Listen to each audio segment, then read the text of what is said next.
आज के इस वीडियो में हम जानेंगे हल्दीराम एक छोटी सी दुकान से शुरू होकर इतना बड़ा एम्पायर कैसे बना।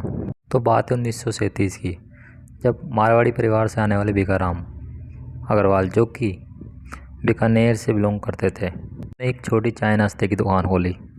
कुछ समय बाद उनके पोते गंगा बिसंजी अग्रवाल भी उनके साथ जाने लगे। इनको कि लोग घर में हल्दीराम कहकर पुकारते थे।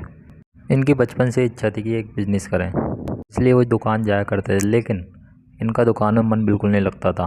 लेकिन जब भी भुजिया बनती थी, ये उसे गौर से देखा करते थे और वो चाहते थे कि कुछ ऐसा लाया जाए, मार्केट में ऐसी भुजिया लाया जाए जो कि बाकियों से अलग हो, क्योंकि उन्हें उस समय पर जो भुजिया बन रही थी उसका स्वाद बिल्कुल भी पसंद नहीं आ रहा था। लेकिन ये भुजिया लोगों को बहुत पसंद आ रही थी, तो इसकी मांग बहुत ज़्यादा थी। इसके बाद भी हल्दीराम इसमें कुछ चेंजेस करना चाहते थे और इसे बहुत बढ़िया बनाना चाहते थे, ऐसा कुछ जो किसी के पास ना हो। इसके लिए वो अलग अलग मसालों इंग्रेडिएंट्स का यूज़ करके भुजिया बनाने लगे, लेकिन उनको वैसा स्वाद नहीं मिल पा रहा था जैसा वो चाहते थे। फिर भी उन्होंने अपनी कोशिश जारी रखी और आखिरकार उन्हें ऐसा कुछ मिल गया और उन्होंने ख़ास तरह की भुजिया बना ली। यानी कि उन्होंने प्रोडक्ट तो तैयार कर लिया था, लेकिन सबसे बड़ी प्रॉब्लम और चुनौती ये थी कि उनको लोगों तक कैसे पहुँचाया जाए। इसके लिए उन्होंने दो तरह की स्ट्रेटजी अपनाई। पहली में उन्होंने अपनी सेव का नाम बीकानेर के राजा डूंगर सिंह के नाम पर रखा। उन्होंने अपने सेव का नाम रखा डूंगर सेव, जिससे कि ना चाहते हुए भी महाराजा डूंगर सिंह उनकी सेव के ब्रांड एम्बेसडर बन गए। दूसरा उन्होंने ये किया कि अपनी सेव का दाम बढ़ाकर 5 रुपये कर दिया, लेकिन सेव मार्केट में 2 रुपये किलो ही बिक रही थी। लोगों को लगा कि ये बहुत अच्छी क्वालिटी की है और लोग इसे खरीदने लगे और इस मार्केटिंग के तरीक़ों से हल्दीराम की बहुत अच्छी बिक्री हुई। तो उनकी सेव ने बिक्री के अब तक के सारे रिकॉर्ड तोड़ दिए।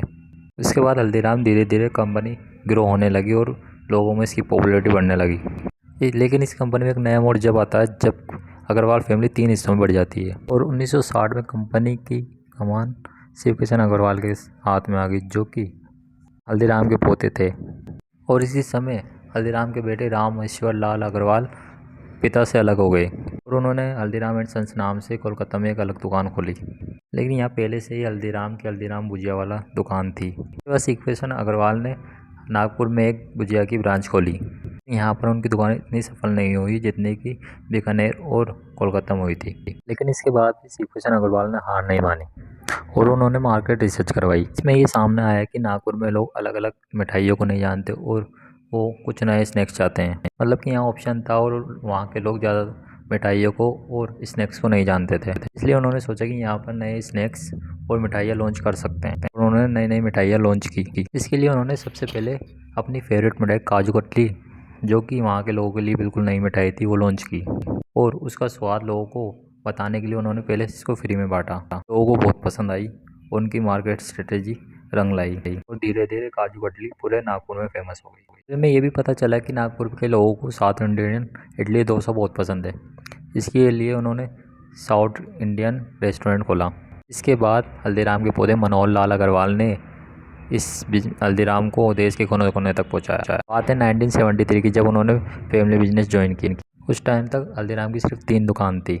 इसके बाद उन्होंने दिल्ली के चांदनी चौक में एक और दुकान खोली। उनका रोल यही तक सीमित नहीं था, उन्होंने देखा कि पैकेजिंग में बहुत कमी है, इसके लिए उन्होंने पैकेजिंग का लेवल बढ़ाया, अच्छी तरीके से पैकेजिंग करने लगे और उन्होंने बहुत सारी जगहों पर अलग अलग स्टोर भी खोले। इस तरीके से एक छोटी सी दुकान से निकलकर हल्दीराम पूरे देश में फैल गया और आज इसका रेवेन्यू की बात करें तो आप 12,000 करोड़ से भी ज़्यादा का है।